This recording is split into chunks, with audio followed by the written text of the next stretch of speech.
Hello students, once again welcome back to your one and only most trusted Gyanjyoti coaching centre. তো students, আজকের ভিডিওতে আলোচনা করব north Bengal ইউনিভার্সিটির অধীনস্থ তোমাদের সেকেন্ড সেমিস্টারে যাদের মেজর সোশিওলজি রয়েছে 2024-এ, তাদের কিন্তু আজকের ভিডিওতে লাস্ট মিনিট সাজেশন নিয়ে আলোচনা করব।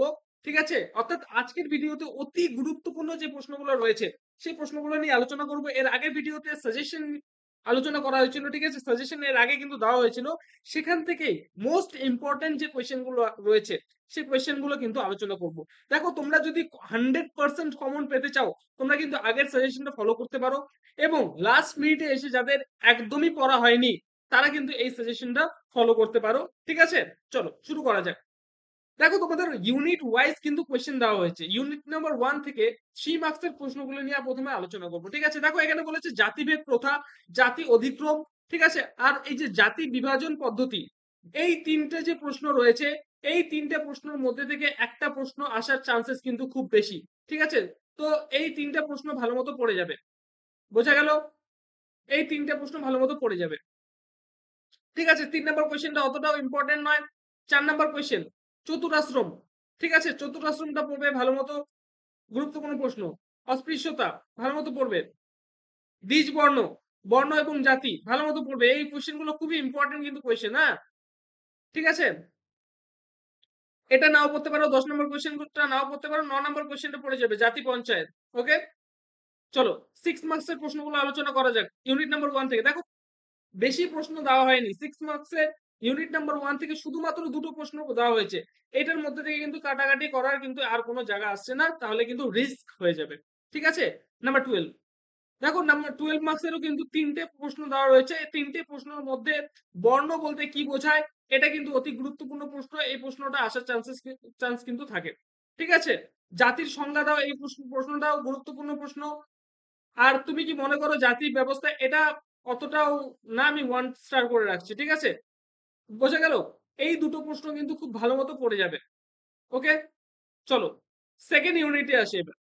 সেকেন্ড ইউনিটে 3 মার্কসের যে প্রশ্নগুলো রয়েছে সেই প্রশ্নগুলোর মধ্যে দেখো, একক পরিবার রয়েছে, যৌথ পরিবার রয়েছে, ঠিক আছে, প্রজনন পরিবার রয়েছে, এই জন্ম পরিবার, এগুলোর মধ্যে দিয়ে কিন্তু আসার চান্সেস খুব বেশি থাকে। এই প্রশ্নগুলো খুব ভালো মতো কিন্তু তোমাদের একবার করে চোখ বুলিয়ে যেতে হবে, খুব ভালো করে কিন্তু পড়তে হবে আর কি। ঠিক আছে, মাতৃতান্ত্রিক, এক সেকেন্ড, মাতৃতান্ত্রিক পরিবার বলতে কি বোঝো, এটাও কিন্তু পড়ে যাবে। ঠিক আছে, আচ্ছা, 3 নম্বর প্রশ্নটা একবার চোখ বুলিয়ে যেতে পারো। ওকে, চলো পরের 6 মার্কসের কোয়েশ্চেন গুলোর মধ্যে থেকে আলোচনা করা যাক। দেখো, এখানে 4টা প্রশ্ন দেওয়া হয়েছে তোমাদের। পরিবার পরিবর্তনের বিভিন্ন দিকগুলি আলোচনা করো। সাম্প্রতিককালে পরিবারের কাঠামোগত ও কার্যাবলীগত যে পরিবর্তন সংঘটিত হয়েছে তা আলোচনা করো। এই প্রশ্নটা কিন্তু ইম্পর্টেন্ট আছে। ঠিক আছে, 1 নম্বর প্রশ্নটা, পরিবারের কাঠামোগত পরিবর্তনের উপর একটি নিবন্ধন লেখো। পড়ে যেতে পারো, একবার চোখ বুলিয়ে যেতে পারো। ঠিক আছে, নাম্বার 4, পরিবারের কার্যগত পরিবর্তনে ওপর একটি নিবন্ধন লিখো। এই প্রশ্নটাও কিন্তু ইম্পর্টেন্ট রয়েছে। এখান থেকে প্রায় 4টা কোয়েশ্চেনই পড়ে যেতে পারো, একবার করে খালি চোখ বুলিয়ে যাবে পরীক্ষা দেওয়ার আগে, যাতে ব্ল্যাঙ্ক পেজে না আসতে হয়। ওকে, চলো নাম্বার 12 মার্কসে দেখো, পরিবারের সংজ্ঞা দাও, ভেরি ভেরি ইম্পর্টেন্ট কোয়েশ্চেন।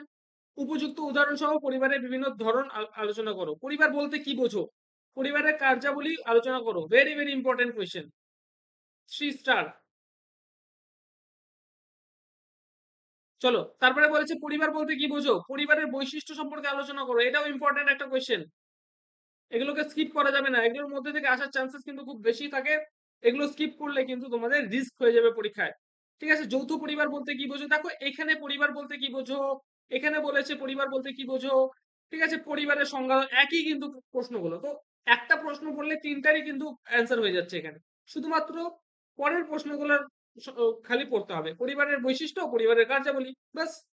ঠিক আছে, উদাহরণসহ পরিবারের বিভিন্ন ধরনগুলি আলোচনা একই টাইপের কিন্তু প্রশ্ন এগুলো।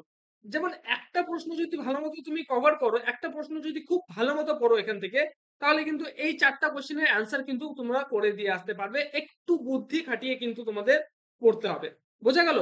যৌথ পরিবার বলতে কি বোঝো, এটাও ইম্পর্টেন্ট তোমাদের একটা প্রশ্ন। ঠিক আছে, চলো নাম্বার 3, 3 মার্কসের, সরি ইউনিট নাম্বার 3, 3 মার্কসের প্রশ্নগুলো নিয়ে আলোচনা করবো। দেখো ১ নম্বরে বলছে